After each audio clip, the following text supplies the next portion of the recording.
said she's the last one.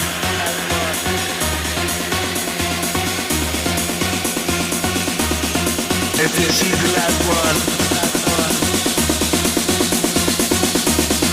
They said she's the last one.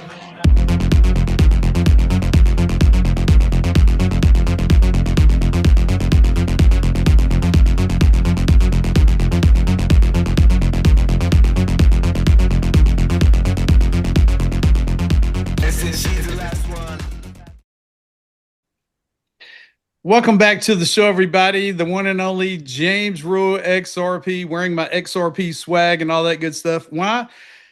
Because I have some individuals here today, and they are building on top of the XRP Ledger. We're going to talk about Neon Pony, Chastity Ashley. We have Tom here with us as well. We're going to talk about a project that won the XRP Shark Tank competition at XRP Las Vegas. Yay! And I want to introduce you guys, Neon Pony. I finally get to see you in person. How are you today? Yeah, so amazing. Yeah, absolutely such a pleasure to finally meet you. You're an absolute wonderful human that's really been celebrating our community, and I'm so grateful for all that you do. So thank you. Well, thank you. It's a pleasure. And Tom, what is your title again? So, I am a co-founder with Chas and Ian in Ticketchain, and I also manage her music career, which is Neon Pony. So we've been working together for quite some time. When she proposed Ticketchain, the idea, obviously, it was something that I was salivating on and wanted to be a part of.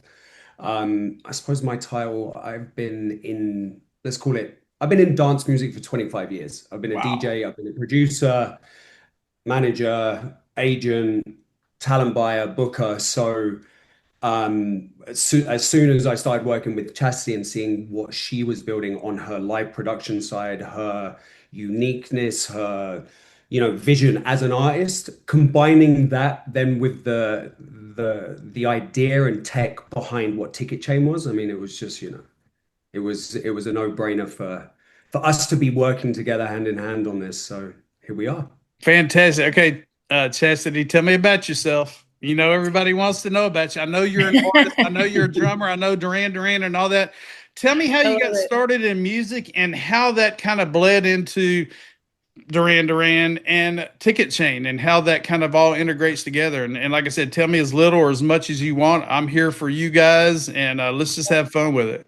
Yeah, absolutely. So, I mean, I've been playing music literally my whole life. I mean, I started playing drums when I was 10 years old. One of my dad's Wow. friends was a drummer for Quiet Riot. He was like, how that band was always like kind of like having different members come in and out, but at the time he was playing drums for Quiet Riot, and my dad had told him that I wanted to be a drummer, and he was like, "Oh, let's see how serious she is." So he came in with a snare and a hi-hat and a kick drum. And he's like, if she can play this and make it sound good, then she's meant to be a drummer. So challenge taken. And I was determined. It was just something that was an innate instinct that spoke to me. Like I was already singing before that. Like I had participated in like school productions and art productions, and I loved singing. That was always something that was also innate to me. But the drumming part, I got really serious at that time period. And then when I turned 12, that's when I was like, okay, I am definitely wanting to do this. And so I started my first band. It was called Psycho Adolescence. It's hysterical.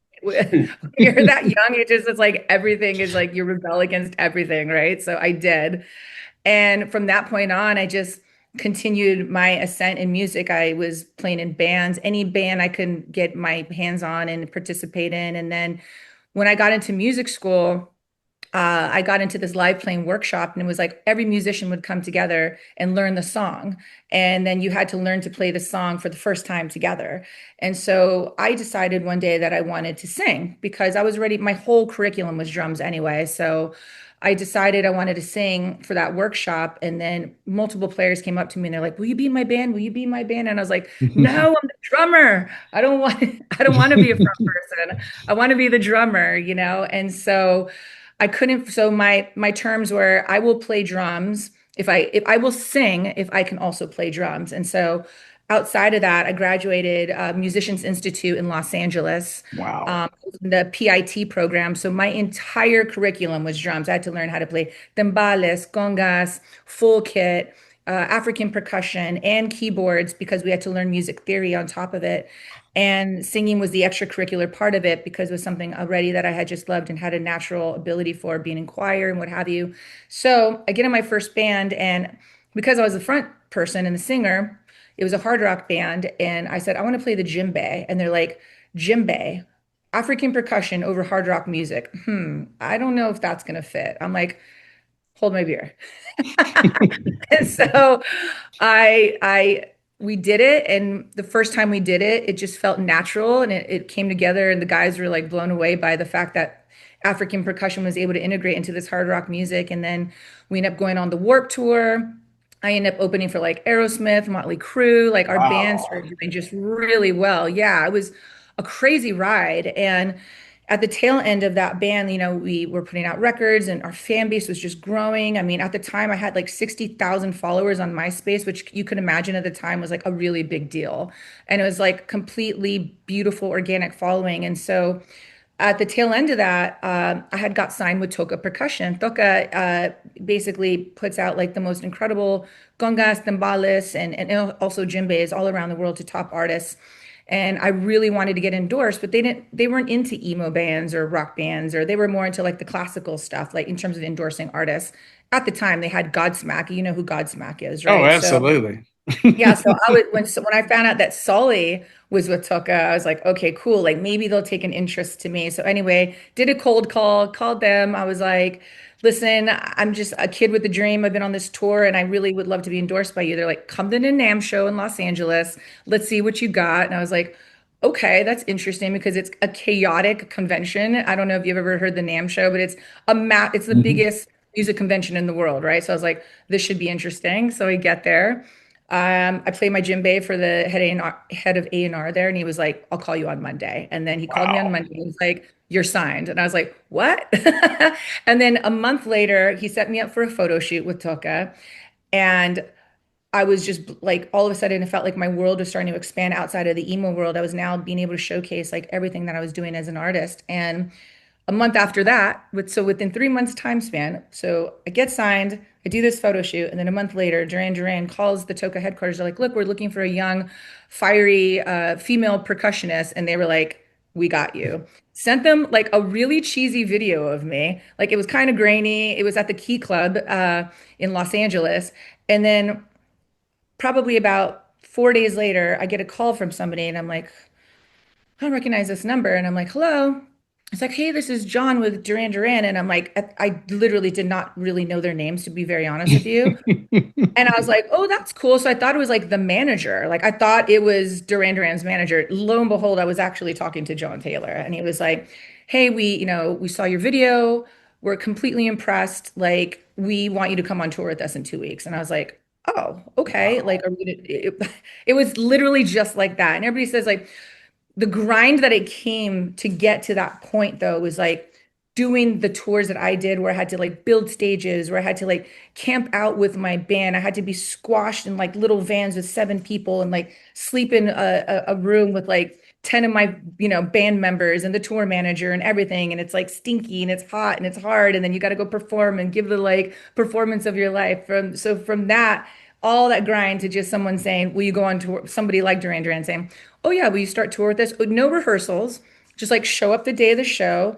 Here, he's like, I'm going to send you all this music, and these are the songs you're going to play, and we'll see you 3 hours before we go on. So I'm like, okay. Mm. I call Toka right after that. I was like, I think the manager from Duran called me John Taylor. They're like, John Taylor called you? I was like, yes. They're like, he's the bass player, Chastity. I was like, oh no, I felt so stupid. I was like, okay, got it. So then now I was like, now is really like, holy shiz, this is, it was a full throw and go. So we played at the Pomona Theater in Los Angeles. And I get to the rehearsal, I start playing the songs, and then they're like, hey, listen, you did phenomenal. Do you mind playing the rest of the set? I'm like, tonight? They're like, yeah, here, give me headphones. I'm sitting in the green room, literally like charting stuff out before. And they're like, oh, and we're gonna start with Planet Earth. Had never played it before. They're like, you're gonna start it out. You're gonna do the leads on the percussion. I'm like, okay. So I'm like literally like sold out show. like post like literally just like these like pieces of paper with these like scribbled notes, taped them on the ground, and I was like counted it off. I'm like, here we go. And like the rest is history. And so after that, it turned into that, it turned into Coachella, it turned into world tours, it turned to Wow. US tours. And the beautiful part about it is that I actually got to sing backup vocals because they also found they didn't know that I was a singer because the video that was shown to them was just of me drumming. And so when they found out I was a singer, I got promoted into doing backup vocals as well. So it was just a whole array, and I learned so much from them. And after that, I just realized that I really wanted to continue my ascent as an artist because I was able to celebrate and learn so much from them. And and Simon told me himself, and he would come to my room at night sometimes because he was like, he couldn't sleep, and he'd be like, "Hey, like, what about that song that you were telling me about that you're writing? Like, we should work on that." I was like, okay. He was just, his mind was always, same with John. John would be like, hey, can you come in and learn that like tambourine solo we were working on? I'm like, tambourine solo? Like it was so molecular in how they worked. And it taught me so much from even all that touring I had done, now going from like sleeping in vans to like riding in private jets. It was like a whole whirlwind. I mean, I had to really meditate on what that was and what it meant to me as an artist and as a performer and what I was made of. And it tested me. I mean, there were some times I had 3 shows in 3 different states in one day. I mean, crazy stuff. And we would call them wet runners because you would go on stage and then you'd run from the stage to the van to the plane. That was called like sweaty and everything. And then our bags Mhm. would be like garbage bags waiting for us in the van. And then we'd like change, like all sweaty, and then get on the plane. That was called a wet runner. Yeah, those were my favorites, of course. But from that point, I was writing music the entire time that I was on tour. I was writing and I was writing and I would share it with the guys, and they're like, "This is really great, Chas. Like, you really need to do something with this." And I was like, "Okay, fantastic." So I did. I continued my ascent, and I created this band called Beauty and the Breakdown, and it was more like a pop rock, like electro, if you will, band. And we started to do really great as well. Things were ascending.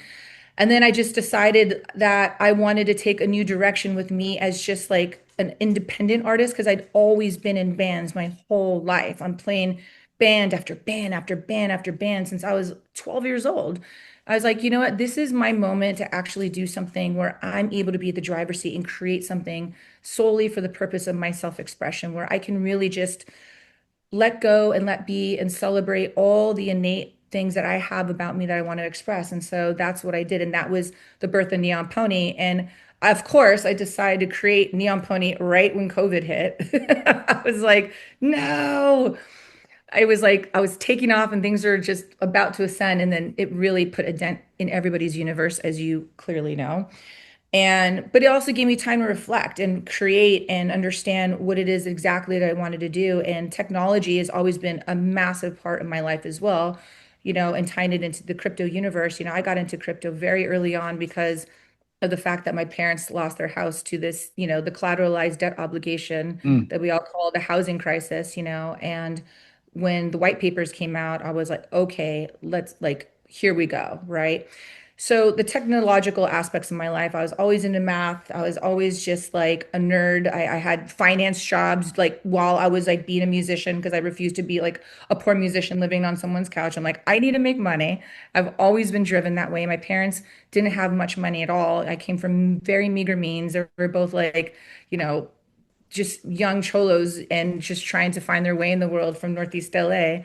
And so for me, it was always important to try and strive and be greater and provide for my family. And I was able to save many aspects of our family during that time. But with Neon Pony, I was able to also experiment with technology. And I've always had these big visions and uh I would say these otherworldly ways of looking at the planet and our universe. I'm also like enthralled with the cosmos, and so like I bridged all those things together and like this idea and that idea and this, and I just threw it all in together. And I actually designed with a friend of mine a technology integrated into my drum kit, so it's actually like triggered from the way when you see all the lights, it's all like programmed and triggered from all the different songs that I play and the beats and what have you. So that was a whole other design I did. Then music, then drumming, and then you get a kick out of this. Like I had to teach myself how to play standing up because you can imagine I've been playing drums my whole life sitting down, right? And with the exception of congas, but like playing a drum kit standing up, I had to actually learn how to shift my body, understand what that looks like and feels like. And so that was a whole other thing I had to learn how to do. And so, and then DJing on top of that simultaneously, and then singing and doing that, and then you utilize, and then triggering this show, this light show. So yeah, it's been, I really took on every single thing that I love about music and creation and put it into one thing, which is Neon Pony. And the biggest inspirations for me with Duran Duran is they taught me to do the hard. There was no complaining in Duran Duran, it was full send all day, every day. You get to come and play music for a living and do this. We're going to give it our all every single day. And they really challenged me in that, and it really built me and helped me grow to the point that I was able to take on everything that I do with Neon Pony now. And now Tom has been such a blessing in my life as I know I've had so many different managers in my life, of course, because as you grow, and many of them are still my friends, which is amazing. But as you grow into different directions, a manager who manages you in rock isn't necessarily going to manage you in house music, right? Because they're two different independent worlds. So Tom's come along and really embraced the vision, and I had told him that for years ago that my dream, because of the XRP community and the technology and everything, seeing our world shifting, and DeFi, me being so passionate about DeFi because I saw my father's pension could have been wiped away, just like so many other Americans lost their pensions, their homes, everything. And that really made a dent in my universe because my parents were finally starting to like thrive, and just in a moment it was taken away. And so, I really got into crypto because of it, because it was all about power to the people, And so my idea was I was seeing what was happening with Ticketmaster, another division of the world that was like stealing. I mean, literally stealing from us, just like the big banks are doing. They're the big banks, the big corporation. And I was like, it would be so amazing for me to have my shows and utilize the XRP Ledger and create these zero fees and give people a chance to breathe and come and enjoy a show. Like, shows are meant for families. They're meant for people to come and enjoy their time because they work so hard day in and day out. Now you're going to make them take out loans to just come see a show that lasts 2 hours. That's insanity to me. It's absolute repugnance. And I had just been thinking about it and thinking about it. I'm like, there's got to be a way to fix this problem and to, again, give power back to the people that I've seen who they keep being stolen from. Like, you're raising the taxes on them, you're taking their homes from them, you're charging them more, you're making music and sports events for the elite. Like, what is this? Like, you say you want to help the people, but yet you're doing the polar opposite of that. And I'm like, I'm going to find a solution. And that was the birth of Ticketchain, because of me and my time in music. And Tom, the same thing. He spent his time in music building events. He's produced thousands of events, and he understands what that looks like, where you're just really trying to throw a beautiful experience, but at the same time you're not trying to make people broke doing it. You want them to come back, you want them to have these experiences, because through these experiences, that's what life is. Life is experiences, right? It's not about all the material things you have. It's like how you enjoy your time. That's really what you have at the end of your life, is those experiences that you have. And so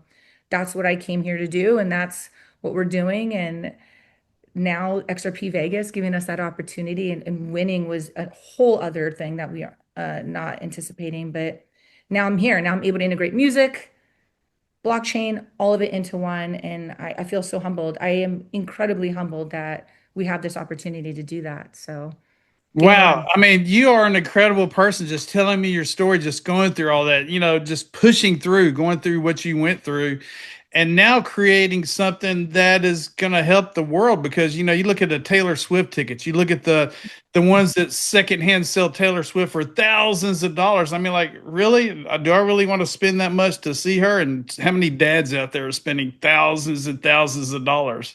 exactly. Tens of thousands. It's not just thousands, it's tens of thousands. Wow.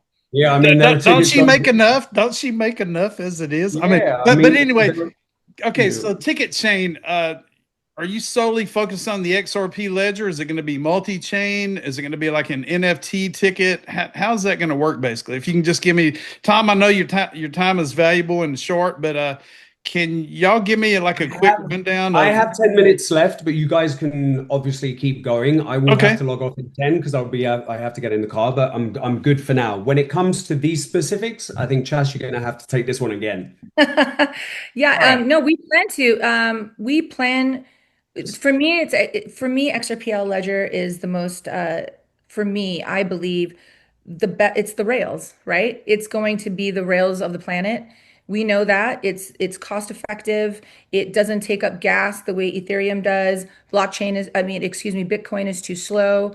I mean, but I also love Hedera. I love Hedera. You know, I love XLM, but XRP is the OG, and that's where I want it to live. And as we decide to spread the avenues of how we want to utilize blockchain on a grander scale, we'll identify that at the time. But for me, it's imperative to utilize the XRPL ledger because it's what I've studied for over 7 years now. I understand it.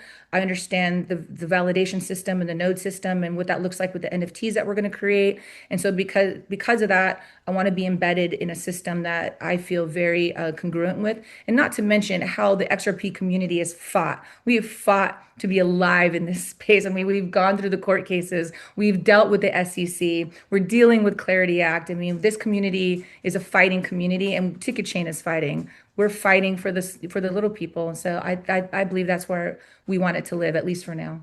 I'm so happy for you and all the women that are in this space, like Lady K, she runs a validator. I'm just so excited for all the ladies in this space that are building that I get to meet at XRP Las Vegas or where, because it's not just about the guys, it's about the ladies too. And you're building something incredible because I understand if you sell one of these tickets to someone else, the artist is going to get like royalties off of that sale, right? That is correct. And it's the first time in the history that it's ever been done because people like StubHub will come along, they'll buy up all of these tickets, and then they'll sell a ticket that costs $100. They're charging four, five, six, seven. I mean, Tom can tell you right there, like how that works. Yeah. They absolutely just completely rape you on it. And guess what? The artist gets nothing, zero Mhm. resale. Zero. So they're buying the ticket and selling it, and they're making quadruple the profit, and the artist isn't getting a piece of that. Ticketchain solves that. For the first time in the history of ticket sales, we're going to actually be able to give the artists back what they so have earned because without the artist creating the show, you have no show. And without the Mm. fans supporting the show, you have no show. So those key components are what are the most imperative to us to be able to celebrate and honor those entities that make entertainment possible. Congratulations. You know, the Kwok brothers are incredible. You know, Yeah. the Shark Tank, and I'm just so thrilled that you got to win the top prize in this. Wasn't it like 50K? A Yes. 50K? Absolutely fantastic. I love it. So are you when are you looking at going live with the app or the program? Or is it live? Yeah, no, well, I mean, we have our site now that's like bringing on, we have a waiting list for buyers, artists, and investors to get involved at the moment. And so we're building it out and we're creating the infrastructure. You know, we're now incorporated. So we are getting all the back channels dialed in so that Ticket Chain can absolutely go global and be protected as such. And where our goal is to launch this summer. So we will Great. start having actual ticket chain events. And so, but in doing so, we're also like uh, our goal is to get people that we want to work with that we know believe in the technology, but also souls that we feel that we can actually partner with, where we're actually building a community and creating a safe space for us to do that and grow exponentially while maintaining that sovereignty that we all love about crypto, right? Which is not it's not about power. It's not about, how much. Yes, of course, we all want to be successful. Of course, we all want to make money. That nobody should apologize about having success and having money because if you're utilizing it for good, it's all good. I don't believe in like toxic capitalism. I believe in capitalism, but toxic capitalism is where it gets skewed and that's where people get scared about it and what have you. But like I think it's good. Wealth is good. I believe success is good and we want to team with people that just share in our vision, from the investors to the people that participate in building the back channels and participate on the blockchain and the foundation of what Ticketchain is. Fantastic. And you're giving back. I believe in the laws of attraction. I believe in giving back to communities here locally.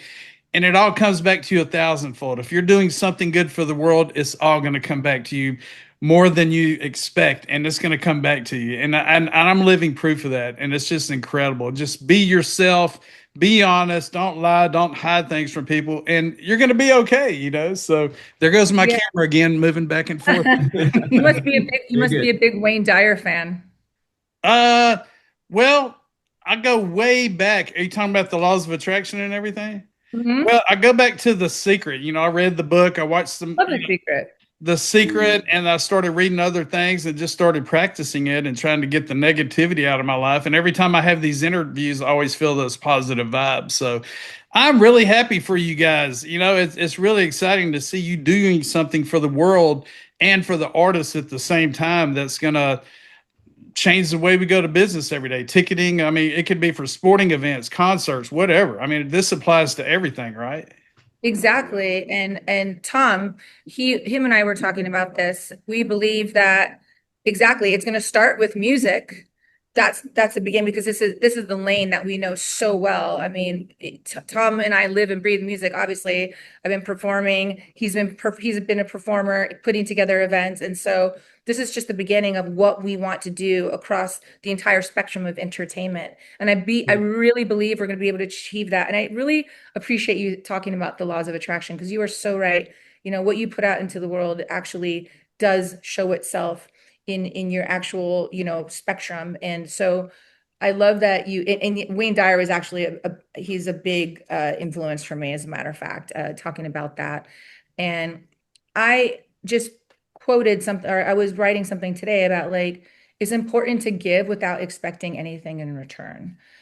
Just doing it for the sake of doing it and doing it when nobody's watching. And when Yep. you do that, the universe, like, it delivers always. And maybe not on that, or sometimes people get hurt by people, right? Like, oh, this bad thing happening, or this person did something. There are lessons in this life.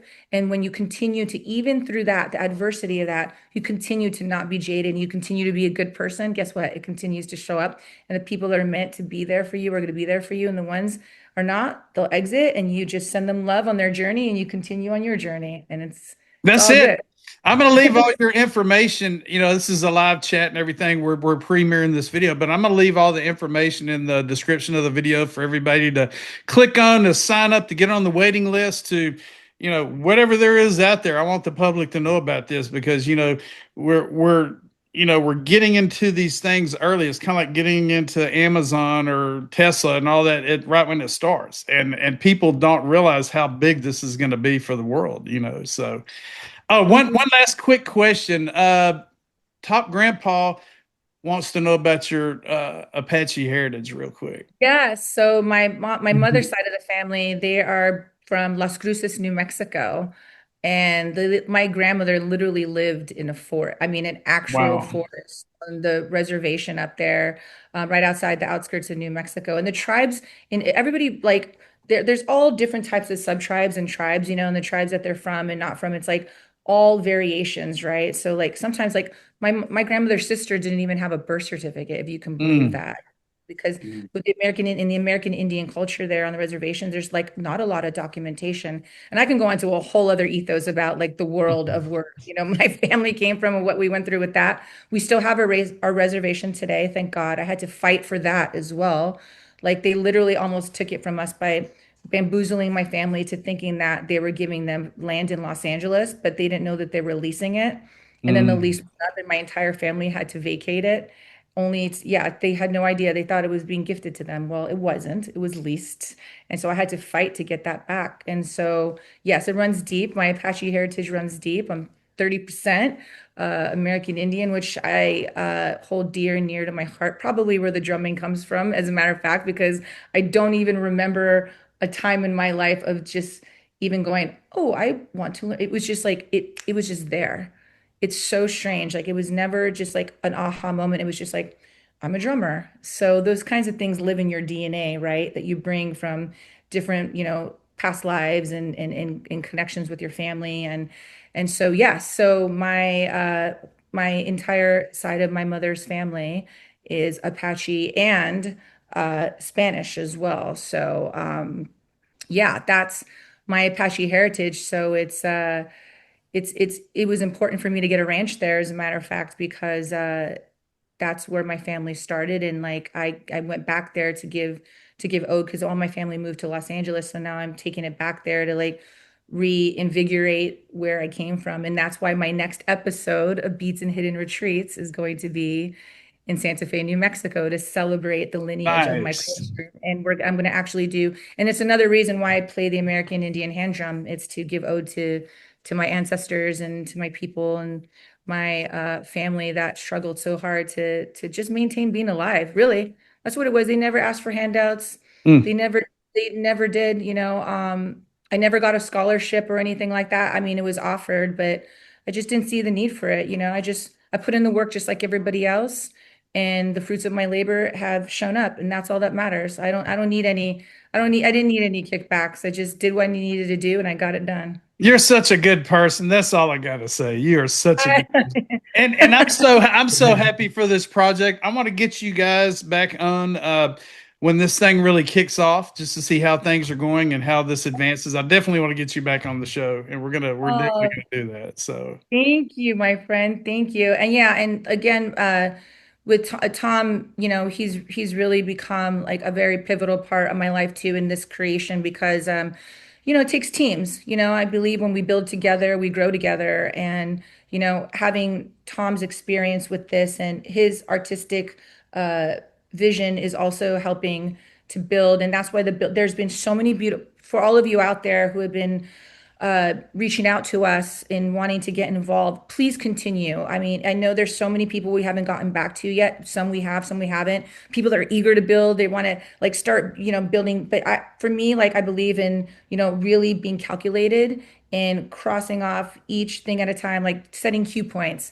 And James Clear is another favorite author of mine, The Atomic Habits. Fantastic book if you haven't read it. It really helps you create and have vision in a way that allows you to set cue points and not skew away from something. And, you know, it's easy to get distracted. Okay, I want to start this part. Well, I want to do this and I want to do that. It's like one thing at a time so that we can really build something truly magical and beautiful and purposeful. So thank you for everybody that continues to reach out. We hear you and we're going to answer you and we're going to get back to you when that time comes to integrate. But we want to integrate the XRP family. That is so important to us because it's being built on the XRPL ledger. So we want you, obviously. So thank you. yay.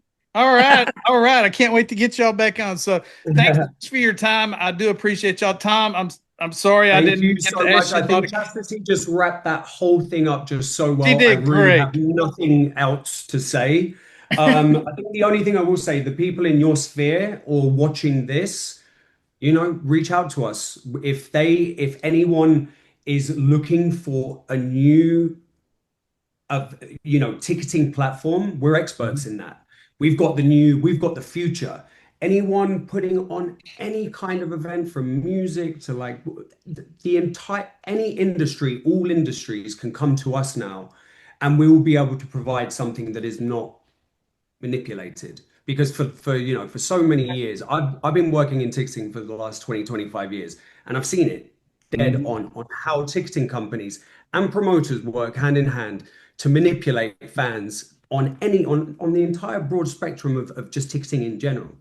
So they end up paying insane fees, insane prices to go and do things that shouldn't really be, breaking the bank or having to take out loans like Chastity, first mentioned at the beginning. So that's the last thing I just wanted to say here. Well, thank you. Yeah, I'm going to share all of your information on social media as this progresses. Uh, Mhm. Chastity, you know I'm going to reshare pretty much everything you post. So get ready for all the followers, and hopefully you'll get a lot of context in the meantime. So check it out. Be sure to check out the links below, everybody. Thanks again. Don't forget, everybody, my name is James Rule XRP, and as I always say, I told you so.